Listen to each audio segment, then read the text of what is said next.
South ఇండియాలోనే అతి తక్కువ ధరలకే రత్నాలందించే ఏకైక సంస్థ 6JVR. నెల్లూరు రూరల్లో కోటన్ రెడ్డి శ్రీధర్ రెడ్డి 2014 ఎన్నికల నుంచి ఆయన ఫాలో అవుతున్నాను, నన్ను ఆయన ఫాలో అవుతున్నాడు. 2014 ఎన్నికల్లో అదే కోటన్ రెడ్డికి ఫోన్ చేసి లాస్ట్ రౌండ్లో చివరి క్షణంలో 2 రీకౌంట్లు జరిగిన తర్వాత నీవు గెలవడం జరుగుతుంది అన్నావు. లాస్ట్ సింగిల్ డబుల్ డిజిట్లో ఆయన గెలిచాడు. ఆ తర్వాత స్వామిని చెప్పింది నిజమే, అతి కష్టం మీద గెలిచాను అన్నాడు. అదే శ్రీధర్ రెడ్డికి 2019లో చేసినప్పుడు మీరు ఒడ్డున పడుతున్నారు, జాగ్రత్తగా చేసుకోండి, పార్టీ మారడం వలన నీకు రాబోయేటువంటి ఇబ్బందులకి నీవే కారణం అవుతావు అని ముందుగా హెచ్చరించిన చివరి కోటన్ రెడ్డి శ్రీధర్ రెడ్డి పచ్చ కండుగా కప్పుకొని పచ్చ కామెర్లతో కలిసి తాను పచ్చవాడై చివరికి ఎండు ఆకుల రాజకీయ చరిత్ర నుంచి బయటపడడానికి సిద్ధంగా ఉన్నాడు. భారీ ఓటమిని కోటన్ రెడ్డి శ్రీధర్ రెడ్డి మూట కట్టుకుంటున్నాడు. అంటే ఒక వ్యక్తిని గౌరవించి తన వెంట నడిచినటువంటి వారికి పదవులు ఇచ్చి నిలబెట్టి మంచి మెజారిటీతో గెలిపిస్తే డబ్బులకు కకృతిపడి మీకు అవకాశాలు ఇవ్వటం లేదని ప్రభుత్వంపై అలిగి బయటకు వచ్చి ప్రభుత్వంలోనే ఉంటూ ప్రభుత్వానికి వెన్నుపోట్లు పడితే తల్లి పాలు దాగి రొమ్ము గుద్దేటువంటి నాయకులు ఎవరైతే ఈ వైసీపీని వదిలి టీడీపీ పార్టీలో చేరినటువంటి కోటన్ రెడ్డి శ్రీధర్ రెడ్డి లాంటి వారు కానీ అసలు ఒక పదవిని క్రియేట్ చేసి రాజ్యసభలో ఒక మహోన్నతమైనటువంటి పదవిని ఇచ్చి వేమిరెడ్డి ప్రశాంత్ రెడ్డి గారు కానివ్వండి, వేమిరెడ్డి ప్రభాకర్ రెడ్డి గారు కానివ్వండి, వీళ్ళందరూ అంటే నెల్లూరు అనగానే రెడ్ల రాజ్యంగానే ఉండాలా, బడుగు బలహీన వర్గాలు మైనారిటీలు పదవులు అనుభవించకూడదా?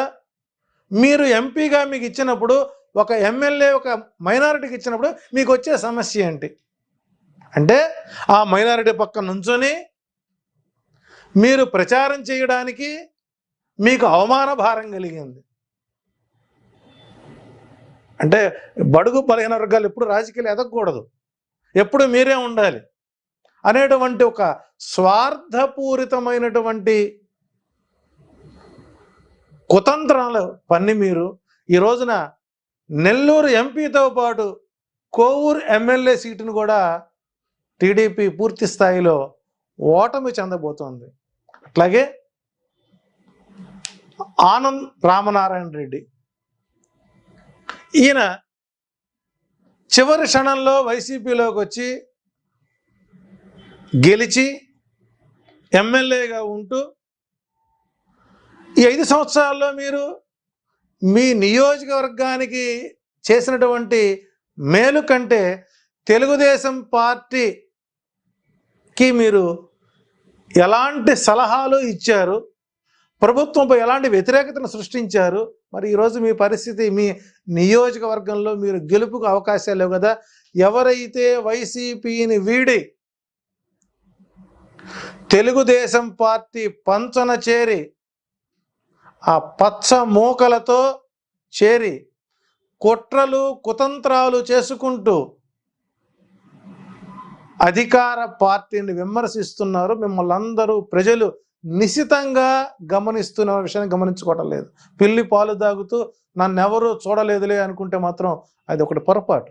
దానికి నిదర్శనమే లావు శ్రీకృష్ణదేవరాయల యొక్క వ్యాఖ్యలు. అట్లాగే టీడీపీ అంతర్గత సమావేశంలో రొచ్చుగుంటలతో వ్యాపారం చేసినటువంటి రొచ్చు చౌదరి జయరాం చౌదరి గారి వ్యాఖ్యలు. అంటే అగ్రవర్ణాల వారికి ఓటు వెయ్యకపోతే వెధవలుగా మాట్లాడతారా? వాళ్ళ డబ్బులతో ఇసిరిపిచ్చి కొడతారా? ఇది మీ అహంకారానికి పరాకాష్ఠకు చేరిందనడానికి మీలో జరుగుతున్నటువంటి అంతర్మథనమే మీ ఓటమికి అంగీకారం.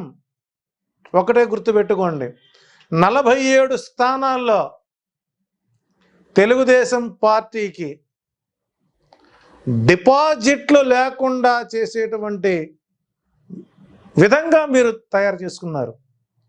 మాకు ఏ పార్టీ అయినా ఒకటే, ఎప్పుడైతే జనసేనని టీడీపీ చంకలో చేర్చుకుందో, ఆ చంకలోకి బీజేపీ వచ్చి చేరిందో, ఆ రోజే మీ టీడీపీ పతనం మొదలైంది. లేదు, మీరు ఇండిపెండెంట్గా వచ్చినట్లయితే 2024లో ప్రభుత్వాన్ని నిర్మాణము చేయగలిగినటువంటి స్థాయిలో ఉన్న మీరు, మీ నెత్తిన ఎప్పుడైతే శని కూర్చుందో, ఆ శనికి మరొక శని తోడైందో, మీ పతనానికి మీరే నాంది పలికారు. 136 సీట్లతో టీడీపీ అధికారంలోకి వచ్చేటువంటి అవకాశాన్ని ఓవర్ కాన్ఫిడెన్స్తో మీరు కేసుల నుంచి తప్పుకోవడం కోసం, అరెస్టుల నుంచి తప్పుకోవడం కోసం మీరు ఆడినటువంటి చిన్న మాయా నాటకం చివరికి జగన్నాటకానికి నాంది పలికింది. కాబట్టి కాగల కార్యం గంధర్వులు తీర్చనడానికి మీరు చేసుకున్నటువంటి మీ పనులే మీ పాలిటి శాపాలుగా మారడంలో ఎలాంటి సందేహం లేదు. ఇటు హిందూపురంలో కానీ, అటు పిఠాపురంలో కానీ, ఇటు మంగళగిరిలో కానీ, అటు కుప్పంలో కానీ నలుదిశల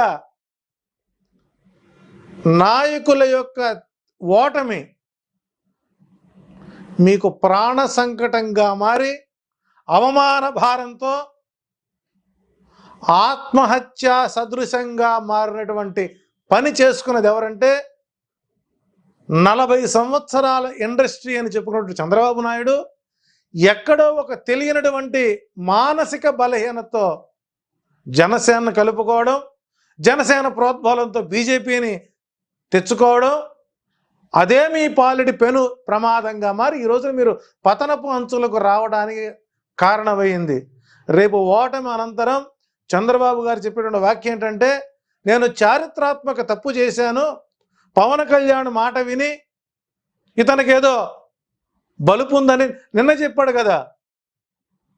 నెత్తిన రూపాయి పెడితే పావలాకు కూడా కొనేటువంటి వ్యక్తి కాదు పవన్ కళ్యాణ్ అని మనసులో మాట బయటకు వస్తున్నాయి ఇప్పుడిప్పుడే.